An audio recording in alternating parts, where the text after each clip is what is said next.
मेरा बॉयफ्रेंड सबसे पहले मेरे सारे उतार कर फिर मुझे रस्सी से बांधकर अपनी सारी फैंटेसीज पूरी करता था। मेरे पास महाराष्ट्र की एक 20 साल की बहुत खूबसूरत लड़की का मैसेज आता है जो बताती है कि 1.5 साल पहले रिलेशनशिप की शुरुआत बहुत खूबसूरती से हुई। वक्त गुजरा और हमारे बीच सब कुछ अच्छा चल रहा था। वो हजारों वादे, हर शाम किए इरादे, पर 1 साल बाद अचानक उसका बर्ताव बदलने लगा। अब हम बाहर नहीं, सिर्फ रूम पे ही मिलते थे और वो ना जाने कौन सी मियाँ खलीफा से मोटिवेशन लेके आता था। डार्क रोमांस के नाम पर मेरे साथ वो सब करता था, मेरे मुंह पे कपड़े बांधकर और मुझे बांधकर। मैं वो वीडियो वाली लड़की की तरह रोती थी, उसे लगता था मुझे मजा आ रहा है, एक्चुअल में मुझे दर्द हो रहा होता था। पर ठीक है, 3-4 दिन मुझे दर्द रहता था, फिर सब ठीक हो जाता था। इतना हार्श करने के बाद उसको इन्फेक्शन तक हो गया। सब कुछ सहती थी उसके लिए, सिर्फ इसलिए क्योंकि वो मेरे साथ था। पर 1.5 साल बाद न जाने क्या हुआ, सारे सपने तोड़कर चला गया। कोई वजह भी नहीं दी और छोड़कर चला गया। भाई वीडियो सारी लड़कियों को तो जरूर भेजना कि किसी पे आंख बंद करके विश्वास ना करे, साथ ही लड़कों को भी भेजना। फैंटेसी सिर्फ एक बार ट्राई करने के लिए होती है, ना कि उसको आदत बनाना, वरना तुम्हारी जिंदगी में बहुत ज्यादा प्रॉब्लम क्रिएट कर सकती है। और भाई और बहनों, प्लीज मुझे फॉलो जरूर कर लेना।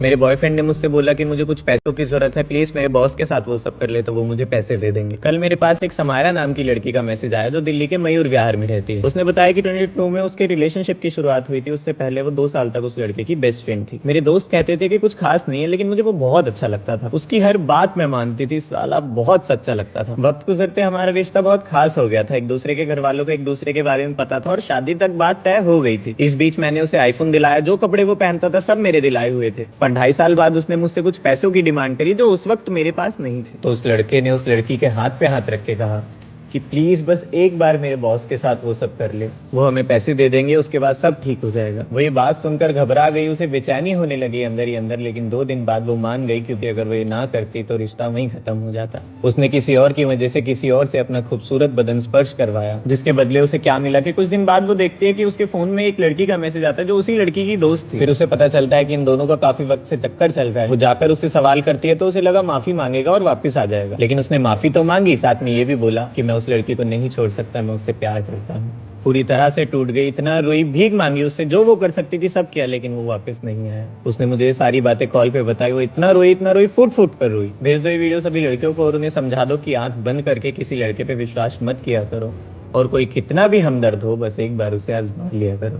मेरे साथ एक रात बितानी पड़ेगी और अगर नहीं बिताओगी तो मैं पूरे इंटरनेट पे फोटोज वायरल कर दूंगा। मेरे पास रायपुर छत्तीसगढ़ से एक 16 साल की लड़की का डीएम आता है जो बताती है उसके ट्यूशन में उसे एक लड़के ने प्रपोज किया, लेकिन उस वक्त वो किसी और लड़के को पसंद करती थी, इसलिए उसने उस लड़के का प्रपोजल रिजेक्ट कर दिया। मुझे नहीं पता हमारी इंडियन सोसाइटी में जब रिजेक्शन बर्दाश्त ही नहीं कर सकते तो प्रपोज करते ही क्यों। अब उस लड़के ने क्या किया, अपने दोस्तों के साथ मिलकर पार्क में गया, उस लड़की से मिला और उसके साथ जबरदस्ती करके कुछ फोटोज क्लिक कर। वो फोटोज कुछ इस तरह क्लिक करी जिसमें लग रहा था कि वो खुद वो कर रही है, और उसके बाद उस लड़के ने उस लड़की की एआई फोटो जनरेट करी और उसे धमकी दी, तुम्हें मेरे साथ एक रात बितानी पड़ेगी और अगर नहीं बिताओगी तो मैं पूरे इंटरनेट पे इसे वायरल कर दूंगा। उस दिन उस लड़की के घर पे कोई भी नहीं था, वो चली गई उस लड़के के घर। वो उस लड़के के फ्लैट पे गई तो वहाँ पे कोई भी नहीं था। कुछ देर बैठने के बाद न जाने उस लड़के ने उसे क्या पिलाया कि वो बेहोश हो गई, और उस रात क्या हुआ उसे खुद नहीं पता। बस जब वो उठी तो उसके पास 4 लड़के बैठे हुए थे। उसके पूरे शरीर पे सिगरेट्स के निशान थे, बदन पे एक भी कपड़ा नहीं था और प्राइवेट पार्ट्स पे भी निशान थे। 2-3 दिन बाद जब उसकी बॉडी में पेन होने लगा तो उसने अपने भाई को सारी बातें बताई, फिर उन्होंने कंप्लेंट करी। मैं आपसे सिर्फ इतना ही कहना चाहता हूँ, कोई भी तुम्हें डराए तो डरने की जरूरत नहीं है। अगर तुम्हारा बॉयफ्रेंड ऐसा कर रहा है, लाइक तुम्हारी रियल फोटोज है, तो सीधा जाके कंप्लेंट करो, और अगर कोई स्ट्रेंजर एआई की मदद से फोटोज बना रहा है तो सीधा जाके उसे ब्लॉक करो। ये वीडियो सब लड़कियों को भेजना बहुत जरूरी है, स्पेशली जो 20 साल से नीचे है। भेज दो ये वीडियो सभी लड़कियों को, और भाई मेरा कंटेंट अच्छा है तो प्लीज फॉलो तो कर लो।